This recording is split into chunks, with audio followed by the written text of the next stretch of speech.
Sometimes evacuations is not the safest. Sometimes it's better to shelter in place. The Hill Country is not a one-size-fits-all place. First responders from emergency services throughout Kerr County promptly responded to the recent emergency as the situation unfolded. As with other significant events that are emergencies services encounter, this incident will be reviewed. You have my word. When or if necessary, if improvements need to be made, improvements will be made. What I'd like to do right now is kind of give you a breakdown. You know, I believe the latest report I had, we have 2,100 people out here at some capacity on this incident. Okay, as far as Kerr County Sheriff's Office right now, what our office is currently doing, it's an all hands on deck. Everybody we got are out here, but also we have additional 2,000 plus people helping us. But as far as our patrol division, you know, right now they're involved in answering calls. You have to remember, we still got day-to-day calls we have to handle, but they're also involved in different kinds of rescue and recovery efforts. My CID division, Criminal Investigation Division, is assisting with operations at the funeral home process. My SOD division, Special Operations Division, is searching through heavy debris with heavy equipment. They're distributing assets for the Texas Game Wardens. They are also involved in recovery operations. Also, they're working with DPS special agents on all recovery processes and with the volunteer fire departments. Our communications is overseeing the communication operation liaison with DPS also. Our emergency management, Doug Thomas, is in the EOC Center. Also with my chief, they're both in the EOC Center. At this time, I brought a couple of the guys. I was going to let Captain Jason Waldrop say a few words. Jason has been in the field, hands on deck this whole time. I haven't been able to get out of here a lot. There's a lot to manage here. He's actually witnessed several things. He's kind of going to give you a few ideas and updates on what's going on in the field, where he's been and what he's been seeing. And then we'll turn it over to Sergeant Jack Lamb. Captain Jason Waldrop. Nope. Go ahead, sir. So the sheriff just wanted me to kind of give you all an update on some of the things that we as the sheriff department can do. One particular thing that we have done in order to help assist in locating the missing is we have coordinated a team with a local construction company, the Texas Department of Public Safety, some fire departments from within Kerr County, a fire department from Acuna, Mexico, and we are looking and searching the deeply impacted flood debris along the river. So these areas are where a lot of this debris is bottlenecked, so it's a lot of large trees, it's a lot of the vehicles, it's a lot of home structures have built up in these areas. So we are using very heavy equipment, excavators, skid loaders, to remove this material and do a deep impact search of where this is. So what we ask is, for those who are out there working, the local residents, the families of the missing, even some of the search teams, if you see these very large excavators working, please avoid these areas. We are trying to control these work sites. We have spotters on the ground. So as this material is being removed, we are looking for anything of a sign of a person that may be within this material. These operators have very limited vision with these large excavators, so please avoid these areas that they're working. We're still spotting areas up and down the river where we can take apart these materials and hopefully locate some more of the missing. So that's one main thing that we've been doing along the river to help this process. Sergeant Lamb. Thank you, Captain. Morning. Jonathan Lamb, Kerrville Police Department.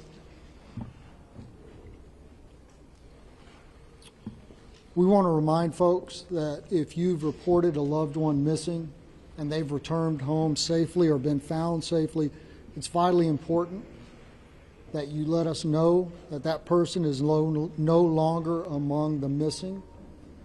We need to keep an accurate count, as accurate as possible. So if you've reported somebody missing and they've been recovered safely, please let us know.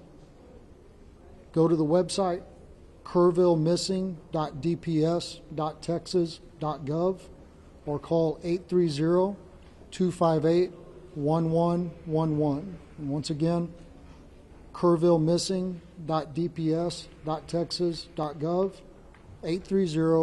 830-258-1111. We are actively working to ensure that we have an accurate count so that we know who to look for. And now I want to talk to the people here in this community, inside the city limits of Kerrville, people in Kerr County. A few things. We know that folks are beginning to clean up. And we have large debris piles. And we ask them not to use heavy equipment to take down those debris piles until they've been checked by a search party, because it's possible there are victims in that debris pile. And we don't want to disturb that. Please give us a call. Our non-emergency numbers at the police department and the sheriff's department, and let us know that you've got a debris pile that needs to be checked before you begin that level of cleanup. Sheriff Letha mentioned the burn ban. That's countywide. We need people to respect that. Do not burn during this time. And we continue to ask people to steer clear of the area and let our first responders work. Again, this operation is ongoing and continuous. Our first responders are trying to get to places to do their jobs. And people come in here from outside the community and people within the community who want to go sightsee and look at the river and see the flood damage. It's making our job very hard. We ask folks to give us room to work. I want to talk a little bit about the events that happened on the morning of July 4th, what the Kerrville Police Department and other first responders were doing in those early morning hours. And I want to start outside of Kerrville, out in Hunt. Now, for those of you who went out there yesterday with the governor, y'all know that Highway 39 crisscrosses the Guadalupe again and again and again. And all of those low water crossings, when they flood, they create islands where you can't get in and you can't get out, trapping people in their homes, trapping people in vehicles. And that's what happened on the morning of July 4th. One of our patrol sergeants lives out there in Hunt, and he got up, he got ready to go to work, and he realized when he hit the intersection of FM 1340 and Highway 39 that he was trapped on an island that was Hunt, Texas. And he saw people, dozens of people, trapped on roofs. He saw people trapped in swift moving water. He gave them encouragement over his public address system in his vehicle. He told them to be strong, that he would get to them as quickly as he could, and to hang on. And he knew he needed help. He went to another detective, Kerrville Police Department detective who lives out there, and he woke him up and he said, "It's bad. I need you to get your gear on and come find me." And then he went back out. And for 13 hours, those two officers, along with some Hunt volunteer fire department firefighters and an emergency room doctor, provided care to that Hunt community. When it was safe to do so, they waded into the water and they rescued people. They got people down off of roofs. They collected them there at the Hunt School. There was a young boy with a pretty severe leg injury that was given first aid treatment throughout the day. Other people came. Many of them were injured. They provided first aid.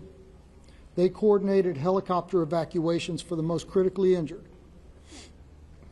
communicated the situation back to our emergency dispatch center at the Kerrville Police Department. When the waters began to recede, they knew that vehicles would be making way. So they went back and forth clearing out debris to clear a path for those vehicles. They saw and forth, making recoveries upriver, evacuating those summer camps. And they were by themselves. on that island that was Hunt, Texas, doing what they do, serving, protecting, and helping, until about 5 o'clock in the afternoon, when other emergency workers and high-profile vehicles were able to get out there. And here in town, in the early morning hours, it's still dark. Our officers realized that areas of town that traditionally don't flood were going to flood, and that low-lying areas close to the river were in danger. Our officers spent hours going back and forth. In that first hour, they evacuated over 100 homes and evacuated and rescued over 200 people. And to say that doesn't even come close to explaining the actions that took place. Door to door, waking people up, convincing them that yes, the floodwaters are coming and you need to leave now. They rescued people out of vehicles. They rescued people out of homes that were already flooding, pulling them out of windows. They entered water. There's a trailer park that flooded in minutes. One officer was there by himself, and he realized, I need help.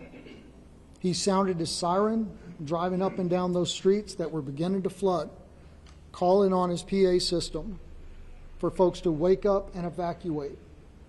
And then 2 other officers joined him through first thigh deep, then waist deep, then chest deep water, as they went from RVs and trailers and rescued people, carrying them to safety through the water.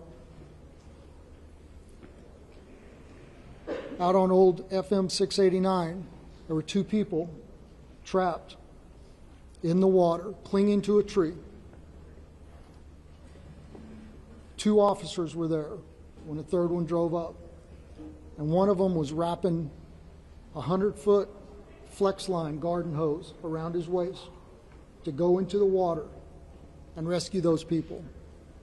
And those 3 officers went into the water, and one of them held that hose and acted as an anchor, while those other 2 made their way to those 2 victims, and they were able to evacuate them safely. Folks, I don't know how many lives our KPD team saved in an hour in Kerrville, but I know that this tragedy, as horrific as it is, could have been so much worse.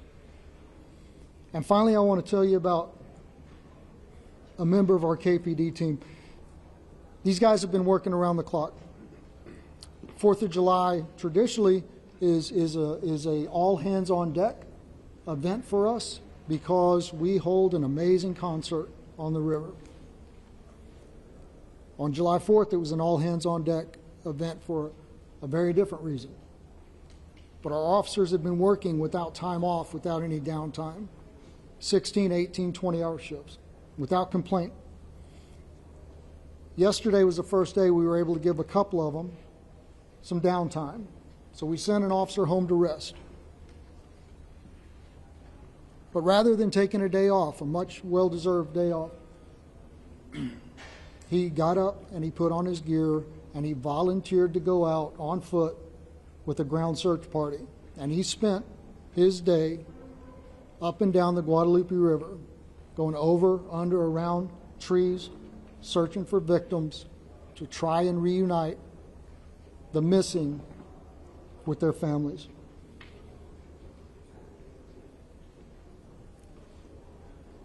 I think that is Texans helping Texans in the greatest sense of the word. That's what community is. And that's what's important right now.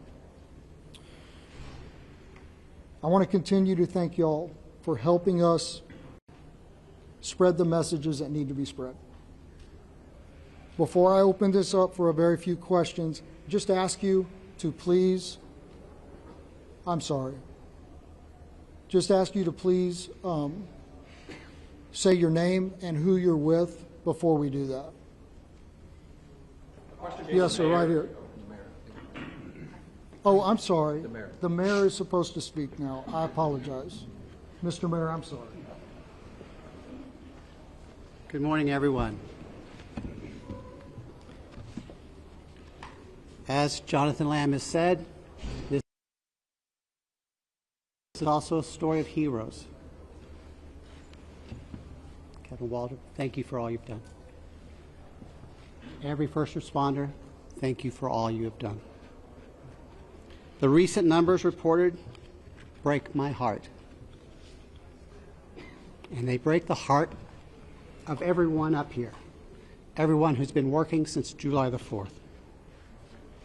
I want you to know, I think it's important for the public to know, I think it's important for the families to know. In that Emergency Operations Center, there's not little silos of departments and agencies. They're working as one team with one goal, to find the missing and bring them home. I'm grateful for every first responder, every helper in every field. Those who are feeding the hungry, those who are providing shelter to people who have no home, those who are providing clothing, who no longer have a wardrobe. I'm also grateful for the generosity of the world. Two companies that are hometown companies, companies that started in Kerrville, Texas, announced today and yesterday that they will be donating to the relief effort. Everyone in Kerrville is proud of HEB and James Avery Artisan Jewelry. Had a different name for so long, I'm sorry. Those two companies started here. Their heart is here. We are committed to helping others. After you all go home or go to the next story, we will still be here. We live here.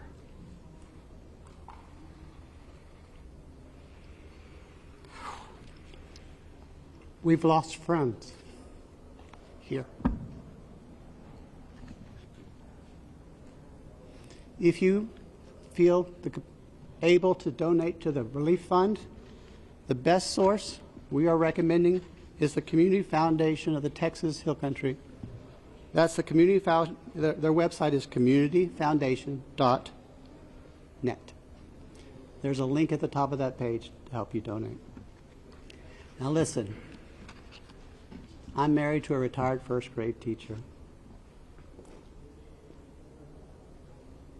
And I learned a little bit about classroom management from her. If you yell questions at us, we're probably going to pick someone else to answer, okay? So if you feel the need to yell your questions, I will feel the need to not answer your question. In first grade, they raised their hands. That might be a good start. Yesterday was a disaster, and I was embarrassed. Our town was embarrassed. Your viewers were embarrassed. And I don't want that to happen again. Now, I'm going to do something I've been told to do. I'm going to turn it back to Jonathan Lamb to start the question and answer period. However, please make my retired first grade teacher wife proud and raise your hands. Thank you. Okay, once again, just say your name, please, and who you're with. And I had already called on you, so yes, sir. Ernie's going to go with KSAT 12 San Antonio. Question for the sheriff. The code red alert system has come under a lot of scrutiny in recent days, and now there's reports of a timeline on Friday morning where an Ingram volunteer fire department commander asked a Kirk County Sheriff dispatcher for the code red to be issued. The dispatcher says, I can't, I have to get a supervisor's approval for that. Almost 6 hours passes until 10 o'clock, when 10:04, when the code red is issued. How do you account for that lapse of time? What happened and what could have happened at that time? Okay. As I've said earlier, with every significant event, we're going, with every emergency, we're going to have to, there's going to be an after action. Please, y'all, listen to those words, after action, okay? Those questions are going to be answered. I believe those questions need to be answered to the family of the missed loved ones, to the public, you know, to the people that put me in this office. Those need to be, and I want that answer, and we're going to get that answer. And I know that's going to be asked over and over. Please understand that. You know, we're not running. We're not going to hide from everything. That's going to be checked into at a later time. I wish I could tell you that time. I don't know that time. Let me share something with y'all. One of the main things I've been doing is going and visiting the family. We still have some of those missed loved ones here. I go visit them twice a day. You know, as a sheriff, you know what I want is I want closure for those people. Okay, and those are important questions. Those are we will answer those questions. I wish y'all would bear with me in that.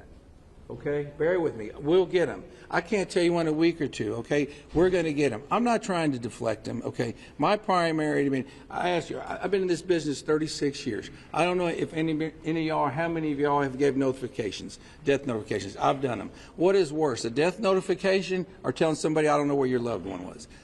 That's my priority. Okay, now please understand that.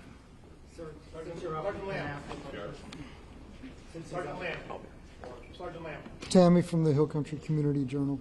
Yes, we talk a lot about the recovery effort, and it's amazing, but I wonder what we can tell the displaced families. Where do they go? How do they get in touch with FEMA? I think there's a lot of that, and we haven't had a chance to discuss it. Right, so unfortunately I don't have the FEMA number. I know there is a FEMA hotline specifically for this, and I don't have it at my fingertips, and I apologize for that. We are pushing out the recovery information through our social media post. The First United Methodist Church, 321 Thompson Drive, is still the shelter operation for displaced persons through this disaster. They are fully equipped and still accepting folks. Sergeant Lamb. Yes, sir. Louis Amesdorf from the Kerr County League. Yeah. Sergeant Lamb, yesterday the governor's office said there was 161 missing. Is that a Kerr County number, or is that a roll-up number? Where are we at with the number of missing? It's my understanding that the number that the governor referred to was a Kerr County number. And again, I have no reason to doubt that number, and it was compiled from the best available information. But we are asking folks to make sure that the numbers that we have are accurate. So if somebody has been reported missing and they have now been accounted for, please let us know that so we can revise those numbers and make sure that they continue to be accurate. Yes, ma'am. Thank you. Thank you, Juanita, with Telemundo NBC. Yesterday, Governor Abbott said that 2 days prior to the disaster, he had provided resources, and they were here on ground. I know this is a question for you or for the mayor, but he said you guys were prepared, that you had those essentials. What happened? Did you guys have those resources? Yeah, listen, I'm going to just say what has already been said. At the appropriate time, all of that is going to be reviewed and checked into. I don't have the answer to that question right now. I don't have that information. And rather than speculate, it would be irresponsible for me to do that. So, Could you speak on that? Repeat the question, please. Yesterday, Governor Greg Abbott said 2 days prior to the disaster, he had provided the town with more than enough resources to respond to the disaster. Were those resources here? Locals told us they didn't see any resources. They didn't see anyone until hours after the disaster. Thank you. What resources did you guys have, and why wasn't there any response? Okay. I didn't see the governor's remarks. I haven't seen the governor's remarks. Last night we had a city council meeting, and I was required to be there. And so I can't, I'm sorry. I don't know what resources TDM had in place at that time. I know when I arrived at the Emergency Operations Center on the morning of July 4th, there were TDM personnel there. But what assets they were able to use that morning, I'm sorry, I do not know. Mr. Mayor, Listen, people are yelling, and I didn't really want y'all to. If you offer only 3 questions, then you're going to have. Guess what? You're in Kerrville, and we're going to do it my way. I understand that. Morgan Chesky, please. Mr. Mayor, records show that the concept of flood warnings have been discussed at least 24 times by the county. What's the biggest reason that these systems have not gone into place at this point? You know, Morgan, you and I grew up here. And I wasn't in office during those discussions. And frankly, I'm more focused on the future than the past, as you know. What I can say is the governor, the lieutenant governor, the Speaker of the Texas House have all provided us support, and they have all said this is a priority for the upcoming special legislative session. As mayor of Kerrville, as someone who grew up here, I am grateful for their support, and I look forward to what they propose during the special session. My last question will be you. Thank you, sir. Shimon Prokomis from CNN. The lieutenant governor said that on July 3rd that the county judges and city mayors were invited on a daily call Thursday to discuss weather forecasts. Were you on that call? Were you invited to that call? And do you know if the county judge was also on that? I can't speak for the county judge. That would be hearsay. And I'm not going to contradict the information you have. But I will tell you, personally, I did not receive a telephone call. You weren't invited to the call? I did not receive a telephone call. And you were never given any information about what assets were brought into the area? So I wasn't invited to the call. I'm not trying to deflect, but I don't. Do you know why that, any idea why that would happen? Maybe I'm not a local mayor. I can't tell. No. All right. Thank you, guys. Please. From Mexico, All right, folks, I appreciate that, and I appreciate the decorum that was shown this morning. So, as y'all are aware, gentlemen, just do me a favor. I'm not quite finished yet. All right. So, as y'all are aware, there's not going to be a 1500 presser. What we are going to do is send out an update, any updates through the email list. And once again, if you haven't gotten on our email list, that's going to be JIC, J-I-C, at kerrvilletx.gov. I'll give it to you again, JIC at kerrvilletx.gov. Thank you all. Sergeant, what time did your fellow officer, what time did